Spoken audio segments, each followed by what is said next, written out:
Property tax ले आए हैं। और ये जो कह रहे हैं आज कमर्शियल होगा उसके बाद रेजिडेंशियल होगा, होगा जरूर रेजिडेंशियल।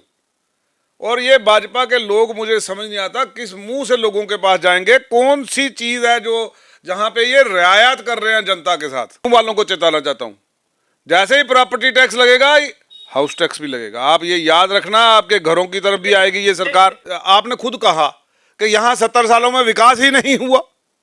प्रधानमंत्री जी ने कहा, अमित शाह जी ने कहा, मौजूदा लेफ्टिनेंट गवर्नर ने भी बार बार हर स्पीच में कहा। तो मैं समझता हूँ इस हालात में जहां तरक्की नहीं हुई, जहां के लोग पसमानदा हैं, जहां के लोगों को अभी उठाना बाकी था, तो वहां पे टैक्स लगाने की क्या जरूरत है। आज की डेट में टॉप टू बॉटम सारा रेवेन्यू करप्ट है। जब कोई तहसीलदार अरेस्ट होता है, आपका पूरा डिपार्टमेंट उसको बचाने में लगा है। यहां ले एक्शन, जहां जिसकी करोड़ों की जमीन प्रॉपर्टियां निकली हैं, जिनका आधा आधा किलो सोना निकला। लेफ्टिनेंट गवर्नर साहब, इसको बनाए लिटमस टेस्ट। कैसे एसीबी ने सारी रिपोर्ट गायब कर दी, वहां से एफिडेविट गायब कर दिया? क्यों नहीं उसको ऊपर दोबारा लागू कर रहे? क्यों उसकी जब 3 कोठियां ग्रीन जोन में कैसे बन रही हैं, उसके बाकी भाइयों की आमदनी देखो और कोठियों का नक्शा देखो, और एक आम आदमी से पूछोगे कितने का वो बन रहा है। फार्मर्स की सब्सिडी उड़ा दी है। एक ट्रैक्टर की सब्सिडी जो है वो 3 में बांटी जा रही है। यूटी एडमिनिस्ट्रेशन जल्द ही प्रॉपर्टी टैक्स लगाने जा रही है, जिसके बाद पूरे जम्मू कश्मीर में अलग अलग तबके से अलग अलग ऑर्गेनाइजेशन इसको लेकर अपोज कर रही हैं और बहुत सारी रिएक्शन भी आ रही हैं। आम लोगों में भी काफ़ी इस समय जो है गुस्सा भी भरा है और एक डर जैसी स्थिति भी आ गई है कि ये प्रॉपर्टी टैक्स क्या होगा। हालांकि इसको लेकर पहले भी सरकारों ने कोशिश की थी, लेकिन कई अपोजिशन की वजह से उसे रोक दिया गया। लेकिन इस बार सरकार ने मन बना लिया है कि 1 अप्रैल से प्रॉपर्टी टैक्स लागू होगा। लेकिन उसमें भी उन्होंने कहा है कि शुरुआत जो है कमर्शियल एस्टेब्लिशमेंट जो होंगी, सिर्फ उन पर जो है ये प्रॉपर्टी टैक्स लगाया जाएगा और इसमें जो रेजिडेंशियल एरिया हैं वो एग्जेम्प्ट रहेंगे। लेकिन कहीं ना कहीं लोगों को इस बात का अंदेशा है कि बाद में रेजिडेंशियल एरिया पर भी जो है सरकार एक प्रॉपर्टी टैक्स लगाएगी। अब इन सब पर चर्चा करने के लिए इस समय हमारे साथ आम आदमी पार्टी के सीनियर लीडर तरनजीत सिंह टोनी जी हैं। इनसे पूछते हैं इनकी रिएक्शन कि सरकार काफ़ी देर से कोशिश कर रही थी कि प्रॉपर्टी टैक्स लगाएं, लेकिन उनके इस फैसले के खिलाफ लोगों ने और कई पार्टियों ने विरोध किया। लेकिन सरकार अपने अब इस फैसले पर अड़ी रही है। अब 1 तारीख से प्रॉपर्टी टैक्स जो है कमर्शियल जो एस्टेब्लिशमेंट्स होगी उस पर लगाया जा रहा है। आपकी क्या रिएक्शन? शुक्रिया, आपने बड़ा अच्छा और उम्दा सवाल किया है। अरुण जी, पहले तो बता दूं, ये भाजपा सरकार है, ये टैक्सों वाली सरकार है, जिन्होंने जीएसटी गलत ढंग से लगाया इस देश में, जिसका खमियाजा सबसे छोटे दर्जे पे जो लोग बैठे थे, छोटी दुकानदार वाले, उनको भुगतना पड़ा, छोटी एस्टेब्लिशमेंट को भुगतना पड़ा। अब आप मुझे बताएं कि लेकिन जो ऊपर की लोग थे, ऊपर दर से ऊपर जो अमीरी वाले लोग हैं, क्योंकि ये सरकार ही बनी है सिर्फ अमीर लोगों के लिए, ये गरीबों, मजदूरों, मजलूमों, अनएम्प्लॉयड, उनकी सरकार ही नहीं है। तो ये कोई नई बात नहीं है। अगर ये टैक्स लगाने पे आए हैं तो मैं समझता हूँ कि बड़ी सोची समझी ये यही है। अच्छे दिन हमको जो दिखाने रह गए थे, और सख्ती से निंदा करता हूँ इसकी। जम्मू कश्मीर एक ऐसी रियासत है, ऐसी पसमानदा रियासत है जिसको मदद की लोड़ है, ज़रूरत है, लिबरल मदद जिसको कहते हैं उसकी ज़रूरत है। लेकिन देखा ये जा रहा है कि जनाब मीटर पे मीटर लगाए जा रहे हैं, जैसे पहले हम कभी किराया ही नहीं देते थे। चोर साबित किया जा रहा है जम्मू कश्मीर के लोगों को कि आपने कभी बिजली का किराया ही नहीं दिया, पानी का कभी किराया नहीं दिया। ऐसा कटघरे में खड़े महसूस कर रहे हैं। अब हर जगह टैक्स है। प्रॉपर्टी टैक्स ले आए हैं, और ये जो कह रहे हैं आज कमर्शियल होगा उसके बाद रेजिडेंशियल होगा, होगा जरूर रेजिडेंशियल। और ये भाजपा के लोग, मुझे समझ नहीं आता किस मुंह से लोगों के पास जाएंगे। कौन सी चीज है जो जहां पे ये रियायत कर रहे हैं जनता के साथ। फार्मर्स की सब्सिडी उड़ा दी है। एक ट्रैक्टर की सब्सिडी जो है वो 3-3 में बांटी जा रही है। 3 एप्लीकेशंस को एक ट्रैक्टर की सब्सिडी अगर लाख रुपए आता था 33 हज़ार रुपये दे दिए जनाब। आप मुझे बताओ कि कहाँ से कहाँ, नहीं ऐसे ज़्यादा लोगों को दे दें, लेकिन महंगा पीछे आप कम को दो लेकिन पूरी तो दो, किसी एक को तो अच्छा फायदा हो। और ऊपर से ये टैक्सों की मार आ रही है। अब प्रॉपर्टी टैक्स है और मैं सुनने में आ रहा था कहते 15% तक होगा। अगर जिसकी वैल्यू 1 करोड़ रुपया है तो 15 लाख रुपया हर साल देगा। इस कोरोना के बाद इस महामारी के बाद वैसे ही अभी वो अपनी कमर नहीं सीधी कर पाया छोटा दुकानदार। अगर किसी ने दुकान पुरानी ली है जनाब रघुनाथ बाजार में, जनाब रघुनाथ बाजार में जिसने आज से 50 साल पहले दुकान ली, उस वक्त के हिसाब से आज जब उसका मूल्य डाला जाएगा तो वो जनाब 2-4-5 करोड़ से ऊपर ही डाला जाएगा किसी दुकान का। तो क्या समझे, 2 करोड़ भी डाला अगर एक दुकान का मूल्य, तो जनाब फिर क्या 30 लाख रुपया वो साल का पहले प्रॉपर्टी टैक्स निकालेगा, फिर वो कमाएगा क्या। इस महामारी के बाद सरकारों ने, जो अच्छी सरकारें थी, उन्होंने अपने लोगों की मदद की है। आप मुझे बताओ कि जनाब आप खुद ही समझाओ कि अगर ये लगा, और मैं जम्मू वालों को चेताना चाहता हूँ, जैसे ही प्रॉपर्टी टैक्स लगेगा हाउस टैक्स भी लगेगा। आप ये याद रखना, आपके घरों की तरफ भी आएगी ये सरकार। लेकिन उन्होंने तो काफी विश्वास दिलाया है म्युनिसिपैलिटी में जो मेयर हैं कि हम जो है इसे एग्जेम्प्ट रखेंगे, तो कि लोगों पर जुमलेबाजी में आने वाला मैं नहीं हूँ। बीजेपी की जुमलेबाजी का मैं यकीन नहीं करता। ये ऊपर से लेके नीचे तक सब जुमलेबाज हैं। आपको लगता है कि सिर्फ ये दिखावा करने के लिए उन्होंने आज हाथी के दांत खाने के और दिखाने के, और ये आज मुंह में राम राम बगल में छुरी, इनका पूरा मुझे कोई रत्ती भर भी विश्वास नहीं है मुझे आज की सरकार के ऊपर। ये कहती कुछ है करती कुछ है। अभी ये भी कह रहे हैं कि हम ये प्रॉपर्टी टैक्स इसलिए लगाना हमारे लिए जरूरी है कि सेंट्रल गवर्नमेंट से एक ग्रांट आती है अर्बन लोकल बॉडीज को, वहाँ की डेवलपमेंट को लेकर, जो हमें नहीं मिलती है। उसका कारण ये है वो सिर्फ उन्हीं अर्बन लोकल बॉडीज को मिलती हैं, यहाँ पर प्रॉपर्टी टैक्स लगता है। इसलिए ये ज़रूरी था कि ज़्यादा डेवलपमेंट और बेहतर डेवलपमेंट के लिए प्रॉपर्टी टैक्स लगाएं और उस सेंटर की ग्रांट का पूरा फ़ायदा लें। देखें, मैं एक बात फिर कहूँ, देखें इन केस ऑफ J&K आप हमको कुछ तो रियायत देना। आप आपने खुद कहा कि यहाँ 70 सालों में विकास ही नहीं हुआ। प्रधानमंत्री जी ने कहा, अमित शाह जी ने कहा, मौजूदा लेफ्टिनेंट गवर्नर ने भी बार बार हर स्पीच में कहा। तो मैं समझता हूँ इस हालात में जहाँ तरक्की नहीं हुई, जहाँ के लोग पसमानदा हैं, जहाँ के लोगों को अभी उठाना बाकी था, तो वहाँ पे टैक्स लगाने की क्या ज़रूरत है। आप पहले जो हमारा फंड है वो दे दें हमको, उसके बाद एक नॉमिनल सा आप जहाँ 15% यहाँ जैसे जो अफसरशाही है वो तो यही कह रही है, और जो बाहर से ब्यूरोक्रेट आए हैं उनको तो यहाँ का है ही नहीं। उनको मालूम है जैसे लेफ्टिनेंट गवर्नर जाएंगे वो भी चले जाएंगे। लेकिन ये कह रहे हैं कि अभी क्या परसेंटेज लगेगी इसके ऊपर डिपार्टमेंट वर्कआउट कर रहा है, लेकिन 15% से बढ़ना नहीं चाहिए। आपको क्या लगता है कि वो कोशिश, ये जो ब्यूरोक्रेसी पर आपने प्रश्न उठाए हैं, आपको लगता है कि वो कोशिश करेंगे कि ज़्यादा से ज़्यादा लगे? ये बिल्कुल ये बेलगाम हो चुकी है, कोई डर नहीं है इनको। आज की डेट में पॉलिटिकल एस्टेब्लिशमेंट का डर होता है। और मैं आपको आज बता दूं, जो आज सर फिरे ब्यूरोक्रेट आज जनता की नहीं ना सुन रहे, जिस दिन चुनाव होगा और लोग चुन के आएंगे, इन सर फिरे लोगों पे लगाम डाली जाएगी। आप देखना, निशानदेही जैसे ये लोगों की करते हैं इनकी भी हो रही है। आज कौन कानून के दायरे से ऊपर उठ के ज़्यादा चमचागिरी में लगा है और ज़्यादा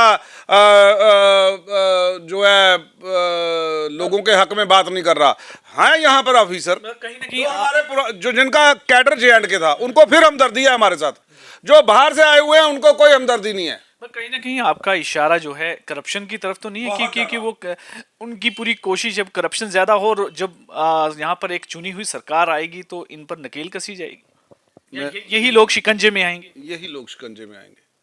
यहाँ जैसे आज इस वक्त रेवेन्यू में बताऊं, रेवेन्यू में जो बुरा हाल है, कोई सुनवाई नहीं है।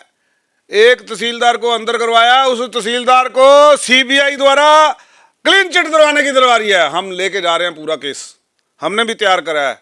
देखते हैं CBI को कि भाई उसके ऊपर क्या कहना है उनका, और उसको बचाने के लिए पूरा जो है पूरा पूरा जोर लगा हुआ है इस वक्त। पूरा अमला उन्होंने बचा। हाँ, लेकिन हम भी चेताना चाहते हैं, हम भी इस लड़ाई को पाए तकमील तक लड़ेंगे।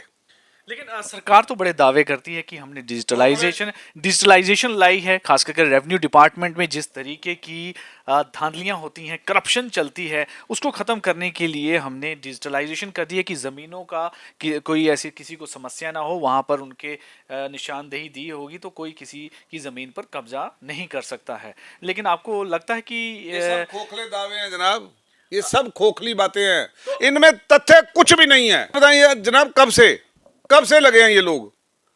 रोज एक नई डेडलाइन इशू होती है, आज के बाद सब कुछ ऑनलाइन, आज के बाद फर्द कटा दो कोई ऑनलाइन। ये कहते हैं 400, एलजी मनोज सिन्हा ने कहा है हमने 400 से ज्यादा पब्लिक सर्विसेज ऑनलाइन कर दी हैं। मैं देखता नहीं हूँ, रेवेन्यू में कोई नहीं हुई।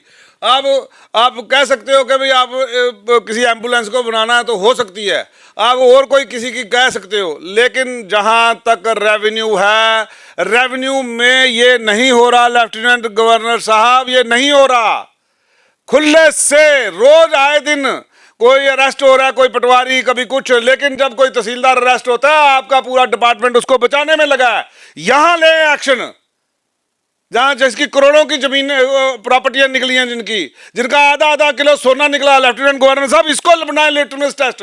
कैसे एसीबी ने सारी रिपोर्ट गायब कर दी, वहां से एफिडेविट गायब कर दिया? क्यों नहीं उसको ऊपर दोबारा लागू कर रहे? क्यों उसकी जब 3 कोठियां ग्रीन जोन में कैसे बन रही हैं, उसके बाकी भाइयों की आमदनी देखो और कोठियों का नक्शा देखो, और एक आम आदमी से पूछोगे कितने का वो बन रहा है। जनाब अगर आपको सेट करना है तो जनाब आज का जो मौजूदा ढांचा टॉप टू बॉटम तक जो है ना रेवेन्यू का, लेफ्टिनेंट गवर्नर साहब हाथ बांध के बेनती है, मैं मनोज सिन्हा साहब आपसे बेनती है, अमित शाह जी से बेनती है, और मोदी जी से बेनती है, और आरएस के तमाम जितने भी यहाँ पे लीडरशिप है बीजेपी की, आप सबसे बेनती है जनाब, आप रेवेन्यू का ढांचा बदल दो। आपको पता चलेगा सारी सर्विसेज जब आप ऑनलाइन करते हो, वो कहते हैं ये हमारा यहाँ होता नहीं। वो कैफे में जाके 10 बार सबमिट करता है, वो कहता है देखा 10 बार सबमिट करे ना कैफे से जाके, एक बार सबमिशन कराने के एक डॉक्यूमेंट का 100 रुपया लेता है कैफे वाला, ठीक है, और वो कहता है मैं तो 500 रुपये मांग रहा था। अब कौन सा अच्छा, आपको 10 बार जाके कैफे में भरना पड़ा, इसलिए जनाब कौन सा गरीब है, कौन सा फार्मर है जिसके पास ऑनलाइन वो कर ले फर्द, वो वहां जाता है 100 रुपया उसको देता है, बाद में वो ऑब्जेक्शन आ जाता है, ये हो जाता है, वो हो जाता है, इसमें ये कमी है, वो कमी है। यहाँ तो लिख के लगा दो भाई ये चीज़ें होनी चाहिए, आपके पास कुछ भी लिखा हुआ नहीं है। मैं लेफ्टिनेंट गवर्नर महोदय जी आपसे इल्तजा करता हूँ, वो लोग जो सक्षम है रेवेन्यू के लिए उनको लाए। आज की डेट में टॉप टू बॉटम सारा रेवेन्यू करप्ट है। मैं फिर से अपने उस मुद्दे पे आऊँगा कि आम जो गरीब लोग हैं, क्योंकि इस प्रॉपर्टी टैक्स को लेकर ज़रूरी नहीं कि कई बड़े एस्टेब्लिशमेंट भी होंगे जिनकी बड़े जो कारोबार करते हैं, उसमें कुछ छोटे बहुत गरीब भी होंगे, तो कैसे ये सब हो पाएगा? आपको लगता है कि उनके चलते हुए बहुत छोटे जो गरीब कारोबारी हैं वो पिस जाएंगे? बिल्कुल पिस जाएंगे, पिस नहीं जाएंगे, मर जाएंगे, खत्म हो जाएंगे। पहले आपने शराब की जो शहर के अंदर जिनके लाइसेंस थे, बेचारे लोग जम्मू शहर के लोग खा रहे थे, आपने उनके मुंह से निवाला छीना तो वो बाहर के कंट्रैक्टर्स को दे दिया। सारे कंट्रैक्ट जितने भी बड़े कंट्रैक्टर हैं वो सारे बाहर वाले कर रहे हैं, यूपी बिहार से आए हुए हैं। यहाँ तो मतलब वाइस चांसलर हमारे यूपी बिहार से इंपोर्ट किए जा रहे हैं। पहले वो वैष्णो देवी में पंडित तो हमारे अपने थे, वहाँ पे भी यूपी बिहार के पंडित आने लग पड़े हैं। तो मैं कह रहा हूँ जो एमए और वेल क्वालिफाइड है उनको छोड़ के दूसरे लगा दिए। तो मैं ये कह रहा हूँ जनाब अब बहुत हो गया, इसको मिर्ज़ापुर ना बनाएं, जम्मू अब मिर्ज़ापुर ना बनाएं, जम्मू कश्मीर को आपने वो बना दिया है। तो मैं बीजेपी के सीनियर लीडर से कहूँगा इसको जम्मू कश्मीर रहने दें, इसको मिर्ज़ापुर ना बनाएं। ये इतनी बुरी हालत हो चुकी है जनाब, ये जब भी कोई इंसाफ की आवाज़ उठती है, कहीं कोई आवाज़ उठती है तो ये एक नया शोशा छोड़ देते हैं। डर का माहौल है इस सरकार के अंदर। आम आदमी डरा हुआ है कि पता नहीं जब आगे कौन सा टैक्स आ जाना, कौन सी रातों रात पेट्रोल महंगा हो जाना, क्या महंगा हो जाना, कौन सी गैस महंगी हो जानी है। 1200 रुपये पे सिलेंडर है जनाब। मैं आपको कहूँ ये टैक्सों की सरकार है, ये गरीबों को मारने वाली सरकार है, ये उनकी प्रताड़ना करने वाली सरकार है, ये मजदूरों को, ये फार्मर्स को तो बिल्कुल तबाह करने वाली सरकार सरकार है, हमारी सारी सब्सिडियां विड्रॉन है, सारे बीज खाद ये सारी डीजल से ट्रैक्टर चलता है, सब महंगा हो चुका है हमारा, लेकिन बेचने का प्राइस वही फिक्स करा हुआ है जो आज से 15 साल पहले था। अफसोसजनक बातें ये हैं। हमारा राइस बोल है आरएसपुरा का, इस बार कहा है लेफ्टिनेंट गवर्नर साहब ने कि भी आपकी नहर की रीडेवलपमेंट की जाए, देखते हैं। डिवकॉम साहब को कहा था कि इसकी पूरी प्लान बनाओ, हमने रखा था मुद्दा वहाँ पे। लेकिन मैं कहता हूँ कि हमारे लिए जो राइस बोल जो है आरएसपुरा का, तो जनाब इसमें तकरीबन कोई एक सीरियस थाट दे। कश्मीर के सेब को तो आप देते हो, लेकिन जम्मू का भी ख्याल रखें। इसलिए मैं कहूँगा कि आज की डेट में ये वो सरकार है जो सिर्फ टैक्स लगाना जानती तो है। आपको कहीं ना कहीं लगता है कि फिलहाल जो टैक्स का जो इन्होंने बात कही है कि लागू करेंगे 1 अप्रैल से, उसे फिलहाल के लिए रोकना चाहिए आम लोगों के लिए, या क्या आप तरीकाकार इसके बारे में बताएंगे कि जिससे लोगों को राहत हो? नहीं, फिलहाल तो रोके, अगली चुनी हुई सरकार करेगी फैसला जब करेगी। मतलब आप कहते हैं कि जो सरकार आए वही इस बारे में फैसला करे ना। अब आने वाली जो सरकार है वो करे। आप कह रहे हैं इलेक्शन कराने हैं, आप कराओ इलेक्शन, लेकिन भाजपा डरी हुई है, बुरी तरह से डरी हुई है अंदर से, भीतर ही भीतर इतने डरे हुए हैं कि बस ये पहले 50 की बातें करते थे, आजकल 50 की बात ही नहीं नजर आती। आजकल इनके अंदर की रिपोर्ट है कि 5 नहीं वो रही पूरी, तो 50 की बात कहाँ, ये डबल डिजिट में नहीं आएंगे। तो फिर इस ऐसी अगर स्थिति रही तो कहीं आपको लग नहीं रहा है कि जिस तरह से ये डिले करते जा रहे हैं असेंबली इलेक्शंस को, और भी आगे समय में डिले करते जाएंगे? मैं समझता हूं कि अगर इनको जो जैसे G20 की बात करते हैं कि कश्मीर के अंदर होना है, बहुत बड़ा स्टेप है और हम वेलकम करते हैं G20 का, लेकिन G20 के वो टॉप लीडर हैं विद टॉप 20 डेमोक्रेसीज से, वहाँ से वो लोग आएंगे जो ये कहेंगे कि आके के जी वहाँ हमारी मीटिंग हो रही है जहाँ 5 साल से डेमोक्रेसी का नामो निशान मिटा दिया गया है, डेमोक्रेटिक स्ट्रक्चर ही नहीं है वहाँ पर, वहाँ पे बात करेंगे आप। मैं इस जो वो 20 लोग हैं जो वर्ल्ड ऑर्डर सेट करते हैं, जो यूएनओ चलाते हैं, मैं इसलिए कह रहा हूँ कि वहाँ पे इतनी हमने अपनी फजीयत थोड़ी करानी है, हमने बेइज्जती थोड़ी करानी है कि कोई आगे क्वेश्चन कर दे कि यहाँ पे do you have elected representatives, तो ये बोलेंगे नहीं जी नहीं, हमारे पास यही है, यही वो जो बाहर से आए हुए ब्यूरोक्रेट है, जनाब इससे बात कर लो तो उससे बात कर लो, तो दाएं से कर लो बाएं से कर लो।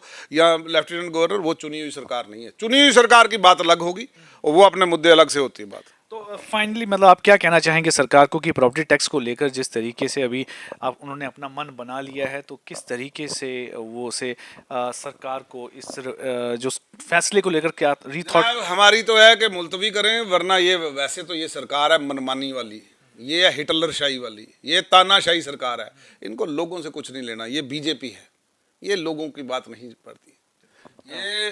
ये जनाब ये जुमलेबाज पार्टी है, इस पे कोई भरोसा नहीं रत्ती कर रहा आज की डेट में। कोई आदमी ये कहते हैं हम ये कर देंगे, इन्होंने बोला था आस आए आस नौकरियां के नौकरियां दे उड़ियां आऊँ बैठे ना थे। मैं पूछता हूँ आज कहाँ हैं बैठे थे? तुम्हारे घर के सामने, दफ्तर के सामने लोगों ने धरने लगा रखे हैं। आज कश्मीरी जो PM पैकेज वाले, रिजर्व कैटेगरी के लोग, खेल कूद वाले वो दूसरे, कहीं तो धरने लगा लगा के थक के घर बैठे हैं, लेकिन बरसात के अंदर भी अपने बच्चों को लेके बैठे हैं। शर्म आनी चाहिए ऐसी सरकार को जो इतनी ज़्यादा संवेदनहीन सरकार है। व्यूज टुडे के साथ बातचीत करने के लिए बहुत बहुत शुक्रिया जनाब। तो ये थे तरनजीत सिंह टोनी। इन्होंने साफ कहा कि ये सिर्फ टैक्सों वाली सरकार है और जिस तरीके से ये टैक्स पर टैक्स लगाई जा रही है, आम जनता पर इसका बोझ पड़ता जा रहा है, उनके लिए जीना जो है बिल्कुल मुश्किल हो गया है।